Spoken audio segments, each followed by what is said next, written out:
Welcome to our week 5 study of Explore the Bible's lesson. Today we're in Mark chapter 7, continuing in the Gospel of Mark. A great study. I hope you're enjoying this. Glad you're watching. Appreciate you doing that. If you haven't already, be sure and hit that subscribe button down there. Subscribe to our channel. You can hit the little bell so you get a notification when the videos go on. Also, love it if you like it. Comment. If you've got a question, put it in the comments. We'll do our best to answer that. Share it with others. We appreciate it when you do that. Channel keeps growing, so we're excited about that. As always, if you want to help our ministry, supporting the teaching and the mission work that we do, you can go here to give.exposedtochrist.com and you can give to our ministry. Okay, let's dive in to Mark chapter 7. He got up and departed from there to the region of Tyre. He entered a house and did not want anyone to know it, but he could not escape notice. Instead, immediately after hearing about him, a woman whose little daughter had an unclean spirit came and fell at his feet. The woman was a Gentile, a Syrophoenician by birth, and she was asking him to cast the demon out of her daughter. Okay, Jesus is in think of the northwestern area here. He's on the coast in Tyre, the coast of the Mediterranean. A great place, beautiful area to be. And he goes into this house. He's trying to get away from the crowd. You know, you see this a lot, don't you, where Jesus is trying to find some alone time. And he really, as his ministry grows, it gets harder and harder to find the alone time. It gets harder and harder to find a place, a time, some location where there aren't just people looking for him all the time. So that's what he's looking for here, but he doesn't get that either. He's just had a pretty good confrontation with Jewish leaders about the role of religion and legalism and different things like that. You can read earlier in chapter 7 to see that, some really good stuff. But here we have this very, almost an intimate scene, right? He's in a house. He doesn't want anybody to know it, but he couldn't escape notice. So instead, immediately after hearing about him, this woman comes who has a little daughter with an unclean spirit. She's got a demon. Her daughter has a demon, demonic possession. And she comes and falls at his feet. She falls at his feet. The woman was, and look how Mark is real clear here, because there's a point of this. You know, there's so many things that happen in Jesus' life that not all the stories can be told, right? So they pick which ones they're going to tell. Mark picks this one for several reasons. One, she's a Gentile. She's Syrophoenician. That's the area here where Tyre is called Syrophoenicia. So she's a native. She's from there. She's a Gentile. She's not a Jew. She's not someone that the disciples would ever have a conversation with. But she shows up here, and, you know, she is asking him to cast the demon out of her daughter.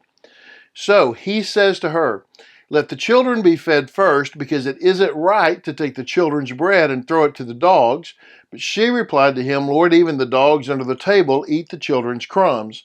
Then he told her, "Because of this reply, you may go. The demon has left your daughter." When she went back to her home, she found her child lying on the bed, and then the demon was gone. Okay. A lot of people have questions about this. What in the world is Jesus doing calling this woman a dog?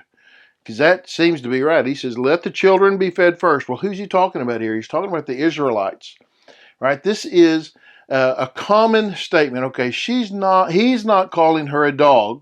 He's repeating a common proverb, maybe not a biblical proverb, but a common proverb. Right? Let the children be fed first, because it's not right to take their bread, the children's bread, and you feed it to the dogs. You don't throw it to the dogs, you feed the child first. Why is that?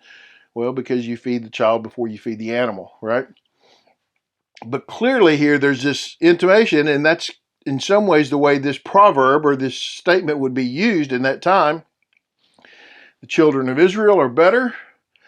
They're the ones that get it first, and and everybody else is a dog. They don't get it, right? It doesn't go for them. That the children are the ones that are the privileged ones, the children of Israel. And everybody, the Gentiles, this woman's a Gentile Syrophoenician, like a dog, right? That's not what Jesus says. He just quotes the statement, but that is certainly the way people use this statement, how they talk about it. And it is a little bit of a challenge to her of, why should I help you? And we see Jesus has talked about, I came for the Jews first, and then. He's clear that he came for the Jews first and then, but he's also clear about and then. Right? That's very clear, the plan of God. And you go back in the Old Testament and you see this over and over again. In fact, in Acts, we see this coming out more and more as Paul does his ministry. Jesus certainly does it some, where we see these statements in the Old Testament where the gospel or the good news or the worship of God was for everyone, for all nations, to go through Israel to the world. And so this and then part is just as important, right? But she replies to him, well, even the dogs get the crumbs. Even the dogs get, they get stuff. They're given. There is a test of her desire, a test of her faith. What is she here for?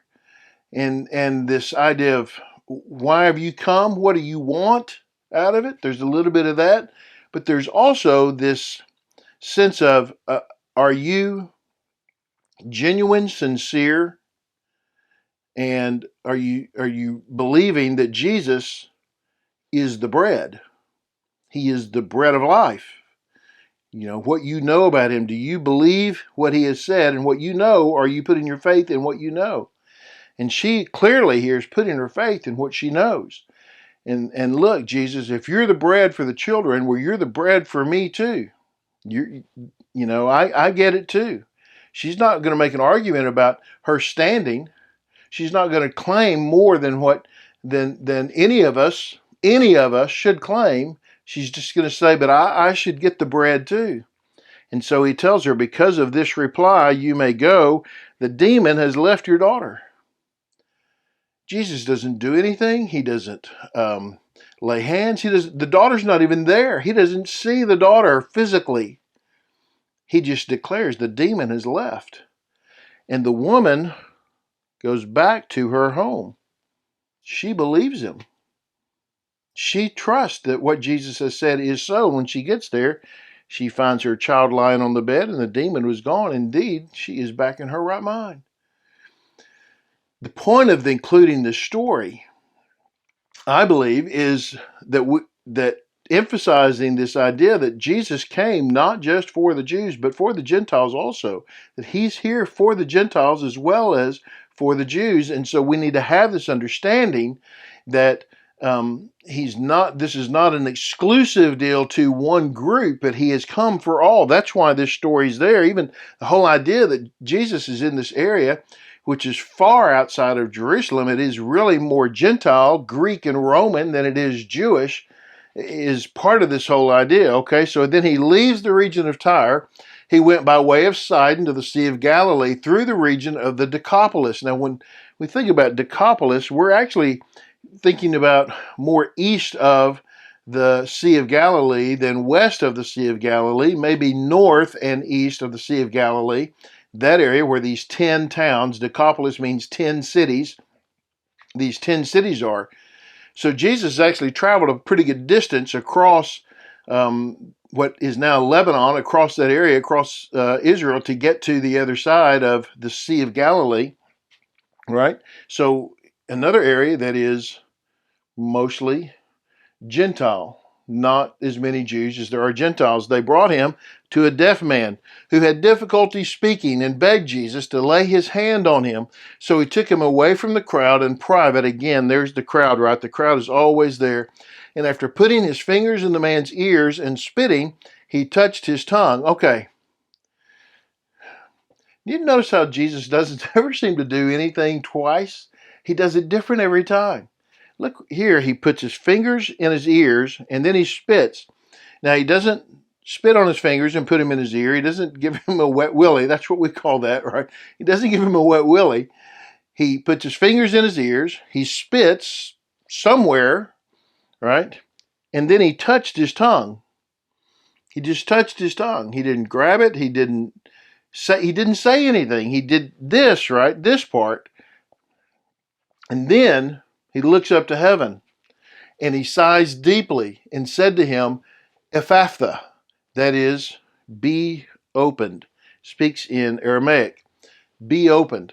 Immediately his ears were opened, his tongue was loosened, and he began to speak clearly. He ordered them to tell no one, but the more he ordered them, the more they proclaimed it. They were extremely astonished and said, "He has done everything well. He even makes the deaf hear and the mute speak." He does all this. He's not saying anything. He's not telling him anything. And then he just suddenly says, "Be opened." And when he does, immediately his ears are opened, his tongue is loose, he speaks clearly. He speaks clearly. And then Jesus says, don't tell anybody about this. I mean, you see this before, right? He goes in private. He finds this place in private. And then he does this and heals the man by a different means all the time. Well, part of this idea to me is don't think that it always happens the same time every time, right? And it says they were astonished. And here's a big deal, right? He does everything well. Boy, there's a testimony about the Lord. The Lord does everything well. He doesn't do it the same way. He doesn't do it the way we would. He doesn't do it the way he did it last time, but he does everything well. And that statement they made in Mark 7 is still true today. He does everything well. He does everything well. We can always trust him. Hey, thanks for watching. I hope it's helped. Thanks for teaching. God bless you. As a teacher, we appreciate you and want to encourage you in this. Be sure and subscribe if you haven't already. Like, comment, share it with others. We will see you next week.